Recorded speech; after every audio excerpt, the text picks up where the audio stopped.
On est parti pour la première interview de la Gamescom. Donc on a pu avoir plein d'infos sur June Awakening. On commence avec l'interview d'Elydia. Interview qui est intéressante pour deux principaux éléments. On a eu aussi quelques petites autres infos. Déjà, Elydia, c'est pas du tout quelqu'un qui est dans le modèle science-fiction MMORPG. C'est quelqu'un qui joue à Valorant et à Apex. Et donc ça permettait d'ouvrir le public potentiel à des gens qui ne connaissaient absolument rien, et ça se reflète en fait dans son interview, dans ses questions. Elle a posé des questions très basiques, très générales. Est-ce que c'est un monde ouvert? Est-ce qu'on peut jouer avec ses amis? Est-ce qu'il y a un chat vocal? Des choses un petit peu basiques. Et donc, bon, quelques puristes se sont agacés qu'on n'ait pas des infos plus précises, mais bon, c'est comme ça. Et deuxième chose, les interviews évoluent au niveau des informations. C'est quelque chose dont j'ai vraiment pris conscience. Et Lydia, elle a fait son interview en début de Gamescom, et il y a des choses pour lesquelles ils disent qu'ils ne savaient pas. En fin de Gamescom, quelques jours plus tard, ils savaient. Je pense notamment à l'interview de Skyheart, qui a fait l'une des dernières interviews de la Gamescom, et il y a pour la même question, Lydia et Skyheart, 3 jours se sont écoulés, et les réponses ne sont pas les mêmes. Ensuite, les infos changent tout court. C'est-à-dire que les Funcom a dit qu'il ferait plusieurs bêtas ouvertes avant de sortir le jeu. Ils l'ont dit, j'ai fait une vidéo dessus. Et pourtant, là, avec Elydia, ils ont dit qu'ils ne savaient pas s'ils feraient une bêta ouverte avant la sortie du jeu.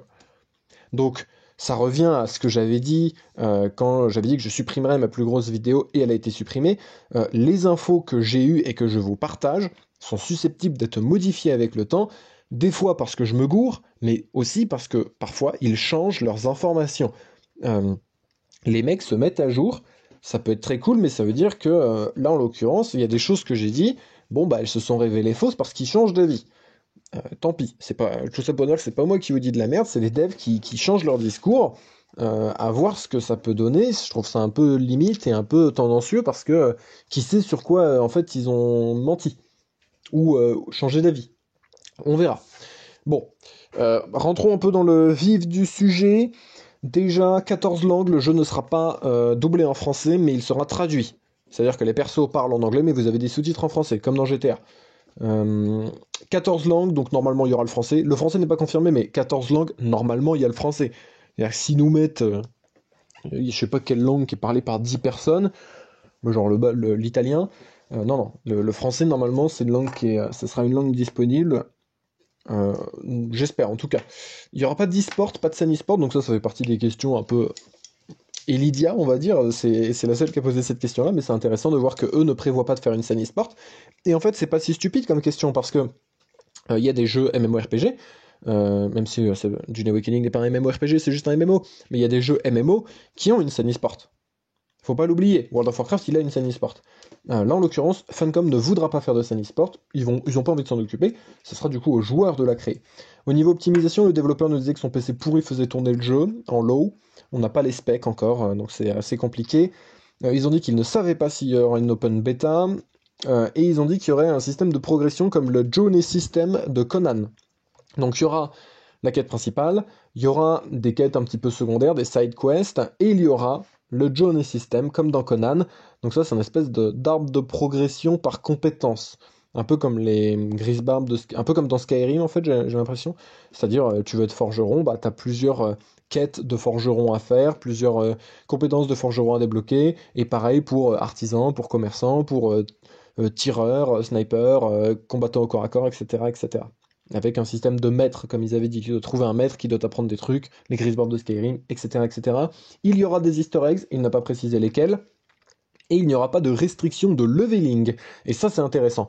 On n'est pas dans un RPG, c'est un MMO survie. Ça veut dire que si j'ai 100 heures de jeu et que j'ai le meilleur fusil d'assaut du jeu, et qu'il y a mon pote level 1 qui vient de débarquer, je peux lui donner le meilleur fusil d'assaut du jeu. Il n'y a pas de non, non, t'es pas level 50, donc tu peux pas jouer avec ce fusil. On n'est pas dans The Division, on n'est pas dans Fallout. Donc ça c'est cool. Pas de restriction de leveling, c'est pas un RPG. C'est ultra intéressant. Le level 1 peut avoir du stuff au level. Donc ça c'est cool. Y compris des blueprints, y compris. Donc ça veut dire que potentiellement, en tant que guild, si on a un nouveau joueur qui arrive, bah, on peut le stuffer assez rapidement en fait. Il n'y a pas besoin d'attendre à ce qu'il farm, etc. C'est cool. Sinon, on a 7 véhicules, donc la moto, le buggy. Donc la moto c'est la sandbike. On a le buggy pour les ressources. On a 2 tanks et 3 ornithoptères, donc médium, léger et portant. Parmi les tanks, je sais pas si c'est un... Donc il y a un tank qu'on a vu, le deuxième on l'a pas vu, je sais pas si c'est le buggy lance-missile ou si c'est la moissonneuse qui est considérée comme tank, je saurais pas dire, ou la moissonneuse est considérée comme autre chose. Mais en fait c'est des archétypes, ça peut paraître peu mais c'est des archétypes, c'est-à-dire que vous avez votre buggy mais ensuite vous allez le personnaliser, le moduler, le customiser, mettre un scanner, un lance-missile, plus de sièges, plus de stockage, et en fait on aura des possibilités de véhicules beaucoup plus élargies. Parce qu'un ornithoptère avec un scanner, un ornithoptère avec un scanner, il n'aura pas de lance-missile par exemple. Et du coup, ça crée une synergie, ça crée des choses. Tout sera customisable évidemment au niveau des skins, et ça sera pas du pay to win. Ça sera ça par exemple, c'est un exemple d'info qui change. Avec Elydia, il n'avait aucune idée du modèle économique. Le développeur a dit on ne sait pas pour le modèle économique, on veut pas faire de pay to win, on veut pas faire de free to play, mais on ne sait pas ce qu'on va faire. Et en fait, on a les précisions avec les interviews suivantes. Donc le jeu, ça sera un jeu qui sera pas un jeu à abonnement comme World of Warcraft. Tu payes une fois, tu l'as. Donc un prix 70, 80, 60, on ne sait pas. Pas de pay to fast, pas de pay to win, pas de free to play. C'est des skins que tu peux acheter. Tu payes le jeu une fois et ensuite tu payes avec des skins game as a service. Éventuellement système donc il y aura un système de saison. Éventuellement des extensions, ça ils ne savent pas non plus. Et on a tout pour l'interview d'Elydia. Vous avez évidemment en description le lien vers le replay complet d'Elydia qui dure 2 heures, mais là vous avez tout en résumé. Je vous remercie d'avoir écouté cette vidéo. N'hésitez pas à passer sur le Discord français de Dune Awakening. N'hésitez pas à passer si vous aimez le roleplay et que vous voulez rejoindre une guilde roleplay pour incarner un personnage et vivre des histoires de fous furieux qui vont au-delà du jeu. Il y a la guilde de votre serviteur. Tout est en lien dans la description. Je vous dis à très vite. C'était Eric Tamas. À plus.